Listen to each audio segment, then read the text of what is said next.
Bienvenue sur Africa 24 pour cette nouvelle édition du QG Week-end. Voici les titres polémiques autour de la libération de l'otage français Serge Lazarvik au Mali.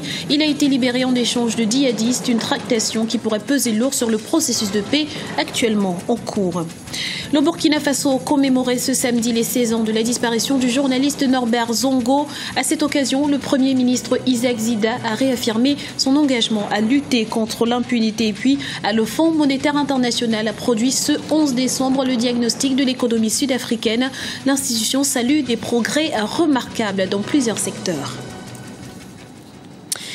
Au Mali, les autorités ont confirmé la libération de l'otage français Serge Lazarvik en échange de 4 djihadistes emprisonnés. Une contrepartie qui fait polémique au sein de la population. Il faut dire que certains craignent que cela ne mette à mal le processus de paix. Explication avec Birama Saounera. Au Mali, le ministre de la Justice, Mohamed Ali Bathily, a confirmé vendredi la libération de l'ex-otage français Serge Lazarvik contre 4 djihadistes. Une libération qui continue de faire débat au sein de la classe politique et de la société civile malienne. Pour certains observateurs, ces gestes du gouvernement malien remettent en cause le processus de paix en cours. Aujourd'hui, on brandit le fait que le Mali est en position de faiblesse. Cela nous amène aujourd'hui à accepter des choses dans le document de paix et à faire des choses également à travers cette libération, des choses qui ne pourront être défendues devant les populations. Or, l'adhésion de la population à ce processus de paix est un gage pour que cet accord que nous allons avoir soit un accord qui pourra nous permettre de sortir de la crise. Pour les autorités maliennes, cet échange de prisonniers est motivé par la volonté de sauver la vie des otages. Est-ce que cette libération peut-elle apaiser le cœur des victimes des actes perpétrés par ces djihadistes? Voilà aujourd'hui la question principale que se posent de nombreux Maliens.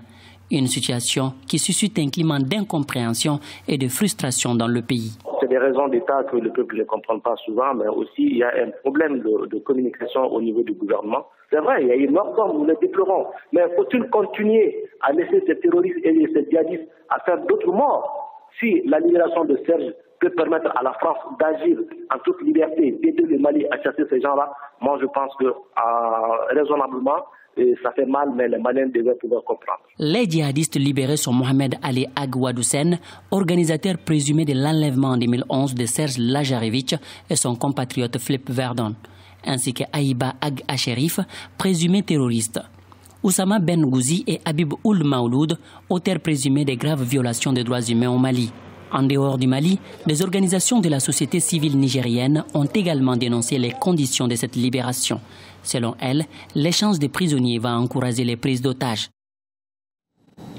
Il y a 16 ans, le 13 décembre 1998, le journaliste burkinabé Norbert Zongo disparaissait, une disparition qui avait failli entraîner la chute de l'ancien président Blaise Compaoré. Pour lui rendre hommage, plusieurs cérémonies ont été organisées à Ouagadougou ce samedi et le Premier ministre Isaac Zida en a profité pour affirmer que justice lui serait rendue. Reportage de Wendiam Valentin Compaoré, notre correspondant sur place. 16 ans après la mort du journaliste Norbert Zongo, le collectif des organisations démocratiques de masse et des partis politiques s'est à nouveau recueilli sur sa tombe et celle de ses 3 compagnons. Ce collectif réclame justice et prône la réouverture de ce dossier dont le non-lieu a été prononcé en 2006. Pour ce mouvement, des éléments nouveaux existent pour sa réouverture. Il a même annoncé la transmission d'une requête de la semaine prochaine au procureur du Faso. Vous savez qu'à la faveur de cette insurrection, le domicile du petit frère du président, François Compaoré, qui est régulièrement cité dans le dossier Norbert Zongo, des documents donc ont été découverts.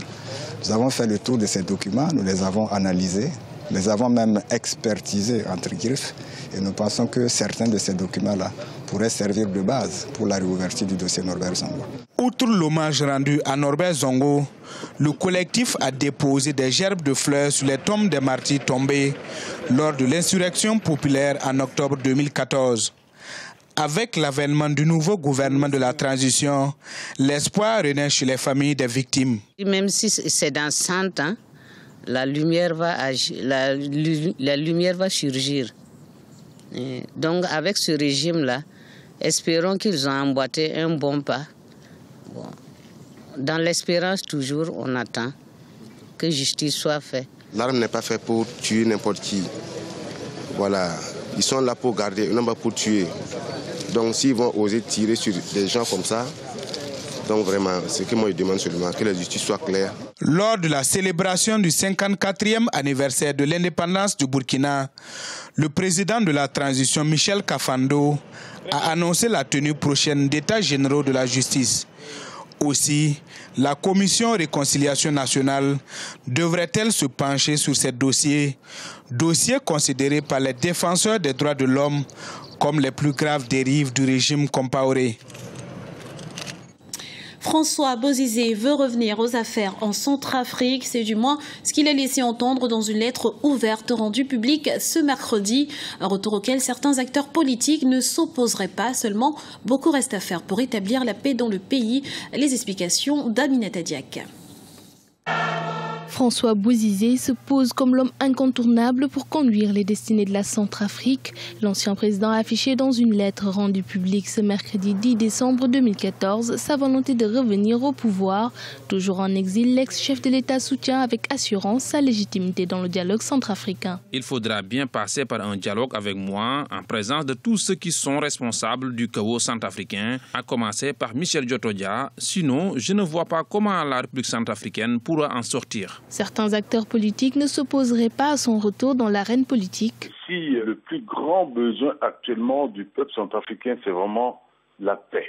Retrouver la sérénité pour pouvoir se reconstruire à nouveau, reconstruire une nation. Et si monsieur le président Bozizé s'engage vraiment dans ce sens-là et souhaite apporter une contribution sérieuse pour que la paix revienne en République centrafricaine, c'est une bonne chose, c'est une chose qu'il faudrait applaudir. Néanmoins, il y a un certain nombre de choses à prendre en compte.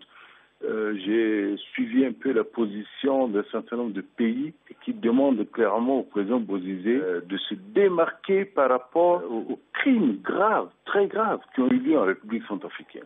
La situation sécuritaire en Centrafrique demeure fragile, un contexte qui, selon l'ex-chef de gouvernement, nécessite un retour au dialogue. Les choses ont très favorablement évolué. Vraiment, il ne faut quand même pas négliger le chemin qui a été parcouru. Mais il faut aussi se poser la question, il y a encore beaucoup reste à faire.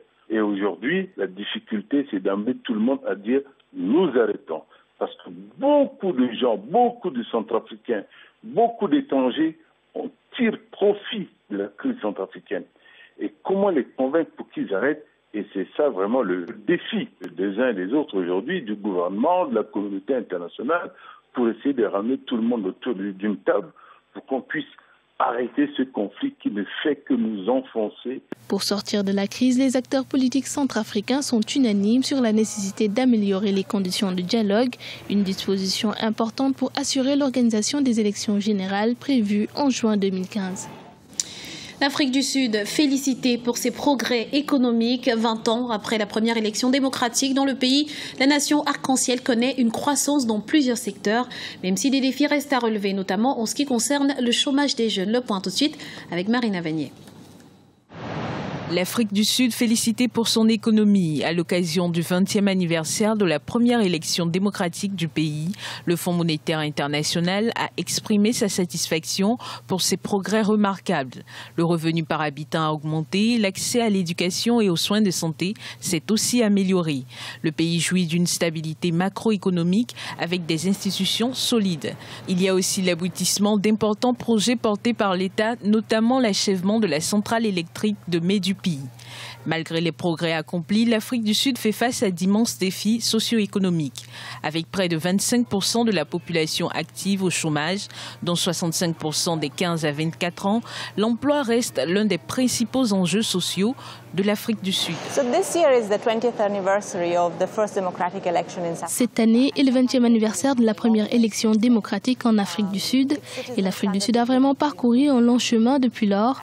Le niveau de vie de ses citoyens se sent considérablement également amélioré. L'accès à la santé et à l'éducation s'est également amélioré de manière significative. Le gros défi est encore le chômage.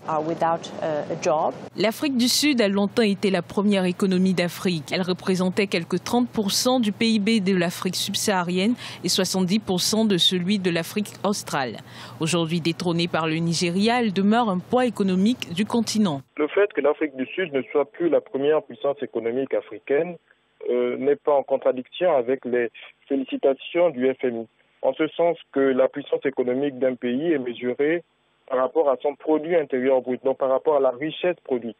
Deux pays peuvent évoluer séparément et avoir des niveaux d'augmentation de leur production intérieure brute. Par contre, si on revient à la production intérieure brute par habitant, on se rend bien compte que le Nigeria est poussé par son effet volume du fait de sa population. Donc l'Afrique du Sud mérite non seulement les félicitations du FMI du fait de son activité économique, et lorsqu'on regarde dans le détail de la production intérieure brute par part d'habitants, on se rend bien compte que l'Afrique du Sud reste bien leader au niveau du continent. La prévision de croissance pour 2014 a été ramenée de 2,8% initialement prévue à 2,3%. Une décision qui exige des réformes structurelles en vue d'une amélioration de la croissance et la création d'emplois selon des spécialistes.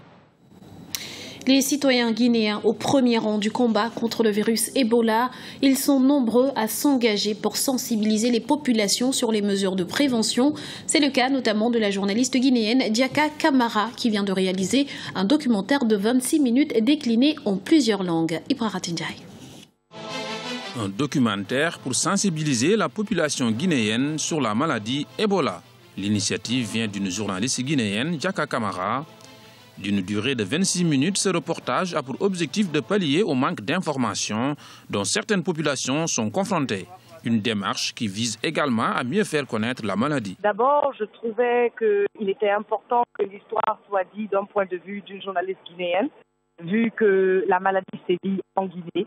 Aussi, c'est important de donner une voix à toutes ces victimes, toutes ces personnes qui ont tant perdu à cause de cette maladie, et en espérant que leur témoignage pourra réussir à convaincre le reste de cette population qui ont encore du mal à croire à l'existence du virus Ebola. Je suis partie dans une région comme Kissidougou. À Kissidougou-ville, ils n'ont eu aucun cas d'Ebola. Donc pour eux, Ebola n'existe pas. Il y a d'autres qui croient plutôt que c'est de la sorcellerie. Et le troisième aspect, c'était ceux qui croyaient que la maladie a été apportée par les Blancs, on est venu les infecter. Donc vous aviez les trois différentes catégories de personnes qui sont encore récalcitrantes par rapport à la maladie. En effet, pour gagner le combat contre Ebola, il faut remporter la bataille de l'information car certaines populations ont encore du mal à croire à son existence et demeurent plus vulnérables à la maladie. Pour une démocratisation de l'information, ce film est donc décliné en plusieurs langues de la Guinée.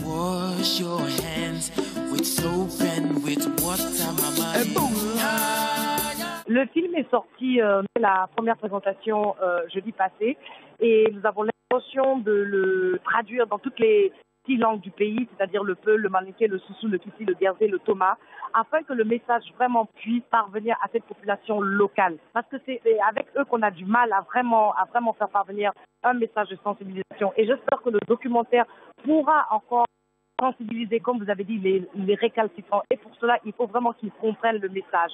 Donc, le documentaire sera projeté dans les 33 préfectures et sous-préfectures afin que le message vraiment parvienne à cette population. Cette initiative vient s'ajouter à la campagne de sensibilisation de plusieurs artistes, mobilisation qui s'étend au Libéria, en Côte d'Ivoire, en République démocratique du Congo, en Sierra Leone, avec le même leitmotiv, les dangers de la maladie, le besoin de signaler les cas suspects, d'éviter de manger de la viande de brousse et le besoin de se laver régulièrement les mains avec de l'eau et du savon.